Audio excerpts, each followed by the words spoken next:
बिस्मिल्लाहिर्रहमानिर्रहीम अस्सलामुअलैकुम नाजरीन, मैं राना उसैर हूँ। 9 अप्रैल 2026 जुमेरात का दिन।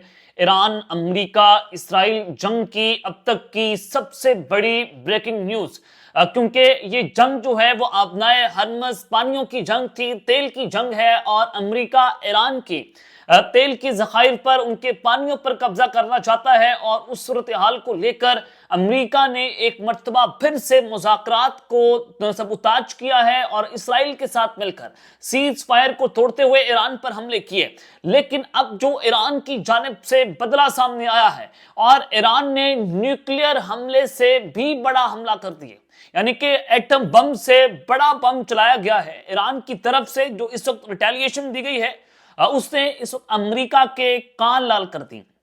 डोनाल्ड ट्रंप और नेतन्याहू, उनके लिए हंगामी पैगामात पहुंचना शुरू हो गए हैं। सूरत हाल कहां पर जाकर खड़ी हो रही है, ईरान ने किस तरह से बदला लिया है, ईरान ने क्या कर दिया है, तमाम तर डिटेल्स आपके सामने रखी जाएंगी। इस वक्त इंटरनेशनल मीडिया, उनकी रिपोर्टिंग, अरब मीडिया क्या रिपोर्ट कर रहा है, बिलखसूस अमेरिका और इसराइल का मीडिया, उनकी रिपोर्टिंग भी आपके सामने रखना इस वक्त बहुत जरूरी है। और कि किस तरह से ईरान ने अमेरिका इसराइल के ऊपर क़यामत बर्पा कर दी है।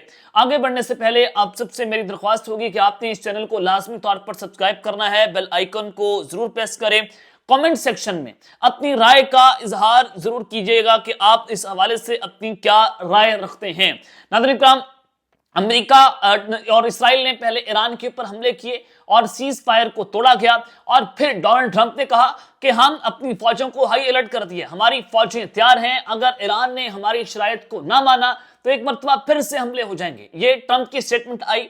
तो उसके बाद जो ईरानी सदर हैं उनकी स्टेटमेंट आ गई है। IRGC के जो कमांडर हैं वो क्या कहते हैं, ईरानी सदर कहते हैं कि लेबनान के खिलाफ इसराइल की जारियत जंगबंदी मुआहदे के खुल्लम खिलाफ वर्जी है, यानी कि लेबनान के ऊपर अटैक हो रहे हैं तो वो कह रहे हैं कि ये जंगबंदी के खिलाफ वर्जी हो रही है, धोखादही और मुमकिना मुआहदे पर अमल ना करने का इशारा है। जारहाना कार्रवाइयों का तसलसल मुज़ाकरात को बेमायनी बना देगा, ईरान के हाथ ट्रिगर पर रहेंगे, ईरान लेबनान को कभी तनहा नहीं छोड़ेगा। यह बता दिया गया कि ईरान के हाथ भी ट्रिगर के ऊपर हैं। जो नेतन्याहू ने ईरान को पैगाम दिया कि हमारे हाथ भी ट्रिगर पर, तो ईरान ने कहा जनाब हमारे हाथ भी ट्रिगर के ऊपर हैं, फिर हम वो कर देंगे जो आज से पहले दुनिया ने नहीं देखा होगा। ये ईरान की तरफ से जो है वो हंगामी तौर पर पैगाम दे दिया गया उनके सदर की तरफ से।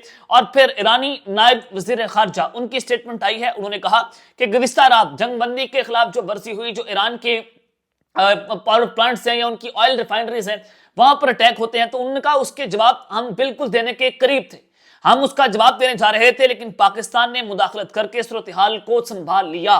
पाकिस्तान जो है उन्होंने मुदाखलत की कि अभी आप रिटेलिएट ना करें, अभी आप सऊदी अरब पर हमला ना करें, क्योंकि ईरान सऊदी अरब पर उनकी ऑयल रिफाइनरी पर इतना खतरनाक हमला करने जा रहा था जिसके बाद ये खत्ता जो है वो आउट ऑफ कंट्रोल हो जाता। पाकिस्तान ने फौरी तौर पर मुदाखलत की और तमाम स्टेक होल्डर्स को मेज के ऊपर बिठाया और हफ्ते के दिन जो है वो एक बहुत बड़ा जो है वो ग्रैंड डायलॉग होने जा रहा है, यानी कि दुनिया के फैसले इस्लामाबाद में हो रहे हैं। अमेरिका के नायब वजीर जो सदर हैं वो पाकिस्तान पहुंचेंगे, मिडल ईस्ट के जो खुसूसी नुमाइंदे हैं वो पाकिस्तान आएंगे, जैरेड कुशनर दमाद हैं डोनाल्ड ट्रंप के और वो अमन का उनको जो है वो इन्वाय बनाया हुआ है, वो पाकिस्तान आएंगे।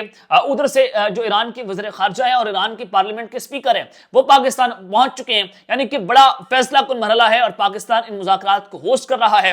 और पाकिस्तान ने होस्ट में बतौर मुदाखलत करके ये एक बहुत बड़ा हमला रुकवाया था। ईरान के वज़ीर खारजा की स्टेटमेंट है।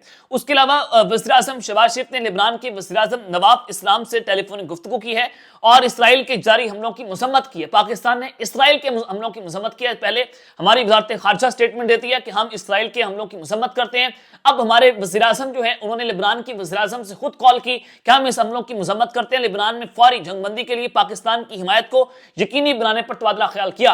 पाकिस्तान जो है वो कह रहा है कि हम लेबनान के साथ खड़े हों। ये बहुत बड़ी स्टेटमेंट है, पाकिस्तान खुलकर खेल रहा है और ये यहां पर कोई सियासत नहीं है, यहां पर पाकिस्तान फर्स्ट नारा है हमारा। और पाकिस्तान ने जिस तरह से ये एक बैकडोर डिप्लोमेसी के तहत पाकिस्तान ने अपना लोहा मनवाया है, दुनिया के फैसले जब पाकिस्तान में इस्लामाबाद के अंदर हो रहे हैं तो ये एक बहुत बड़ी डेवलपमेंट है। और हमारे वज़ीर आज़म का लेबनान की वज़ीर आज़म को कहना कि हम आपके साथ खड़े हैं, तो ये इसराइल को मुंह तोड़ जवाब है कि पाकिस्तान कभी भी इसराइल को जो है तस्लीम नहीं करेगा। और उसके अलावा वज़ीर आज़म है लेबनान के, उन्होंने कहा कि हमने पाकिस्तान से दरख्वास्त की है कि लेबनान को जंगबंदी के मुआहदे में शामिल किया जाए। अब दुनिया कह रही है कि जनाब पाकिस्तान ये करे, पाकिस्तान इस सेंटर ऑफ ग्रेविटी है और पाकिस्तान को कहा गया लेबनान के वज़ीर आज़म से कि आप امریکہ کو کہیں کہ لبنان کے اوپر جو ہے وہ حملے روک دیں.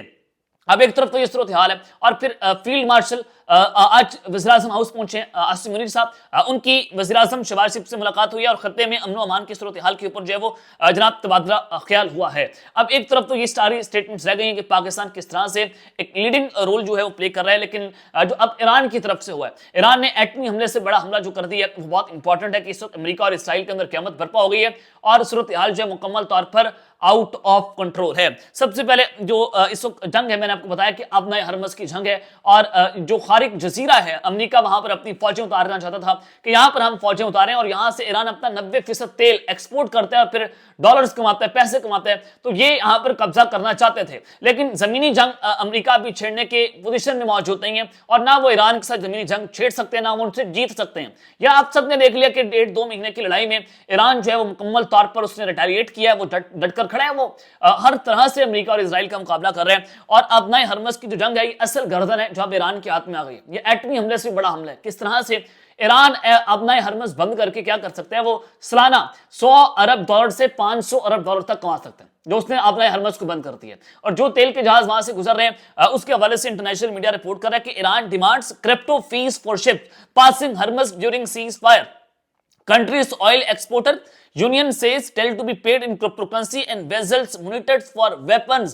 یہ ایران جو ہے وہ تمام پر جو شپس وہاں پر کھڑی ہیں جو پھنسی ہوئی ہیں ابنائے ہرمز پر, ان کو کہہ رہے ہیں کہ ہمیں ڈالرز میں آپ سے رقم نہیں چاہیے, ہمیں کرپٹو کرنسی میں دی جائے, ہمیں کرپٹو کرنسی میں پیسہ دیا جائے اور ہم اس کے بدلے جو ہے وہ سیز فائر جو ہوا ہے ہم اس کے بدلے آپ کی جو کشتی ہے آپ وہ جو شپ ہے ہم اس کو ابنائے ہرمز سے گزرنے دیں گے. صرف اور صرف ہم ڈالر آپ سے نہیں لیں گے, ہم کرپٹو کرنسی میں آپ سے پیسہ لیں گے. اور پھر اس سے کیا ہوگا, ڈالر کو بہت بڑا دھچکا لگا ہے اور ڈالر سے تباہ و برباد ہو جائے گا, لیر ہو جائے گا. اور امریکہ کی سپر پاور جو ان کی اٹیک تھا ایران نے اس کے اوپر یہ بہت بڑی اسٹرائک کر دی ہے. یعنی کہ اب یہ نیو ورلڈ آرڈر ہے جو ایران کے ہاتھ میں ہے, جو چائنا کے ہاتھ میں ہے, اور ایران کہہ رہا ہے کہ ہمیں کرپٹو کرنسی کے اندر پیسہ دیا جائے, ہم ڈالرز کے اندر پیسہ نہیں لیں گے. اس کے علاوہ ٹیلی گراف یہ رپورٹ کر رہا ہے کہ Iran has stopped oil tankers passing through the Strait of Hormuz. Iran نے تمام تر شپس کو وہاں پر روک لیا اسٹیٹ آف ہارمز پر, اس کو بند کر دیا ہے. اور جو ہے وہ کہا جا رہا ہے کہ جو ان کی اسٹیٹ میڈیا وہ رپورٹ کر رہی ہے کہ اسرائیل نے جس طرح سے جو اٹیکس کیے ہیں لبنان میں, تو اس کے فوری بعد جو امریکہ نے سیز فائر کی خلاف ورزی کی, ہم نے ابنائے ہرمز کو ایک مرتبہ پھر سے بند کیے.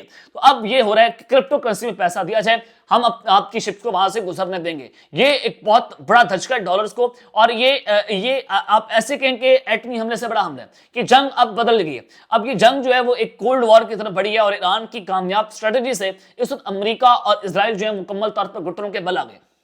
وہ کہہ رہے ہیں امریکہ تو اس جنگ سے گزرنا چاہتا کہ جناب خدا اللہ واسطے میں اس جنگ سے پیچھے چلا جاؤں, لیکن کیا کریں امریکہ اس وقت ٹرمپ جو ہے وہ مکمل طور پر جناب وہ اس وقت جال میں پھنس گئے ہیں. وہ اسرائیل کی جنگ لڑ رہے ہیں, عوام ان کے خلاف ہے, ان کی حکومت ان کے خلاف کھڑی ہے, لیکن ڈونلڈ ٹرمپ اس وقت مکمل طور پر جو ہے وہ جناب ٹریپ ہو گئے ہیں. تو ایک طرف تو یہ صورتحال ہے, لیکن اب پاکستان جو ہے وہ فرنٹ سے لیڈ کر رہا ہے اور اگلے 48 گھنٹے اس وقت بہت امپورٹنٹ ہیں. اگلے 48 گھنٹوں میں اس جنگ کا جو پس منظر ہے, یعنی کہ اس جنگ کے جو اس کا جو ریزلٹس ہیں, اس مذاکرات کے ریزلٹس ہیں, وہ آپ کے سامنے آئیں گے. اور ہفتے کی صبح جو پاکستان میں مذاکرات ہوں گے اس کے بعد نظر آئے گا کہ جنگ کس طرف جاتی ہے, کیا جنگ بندی ہوگی یا مزید صورتحال خطرناک ہو سکتی ہے, کیونکہ امریکہ اور اسرائیل بار بار سیز فائر کو توڑ رہے ہیں. اب تک لیتے ہیں, اپنا خیال رکھیے گا اور اس چینل کا اپنے ناظرین طور پر خیال رکھنے کے بعد پاکستان زندہ باد.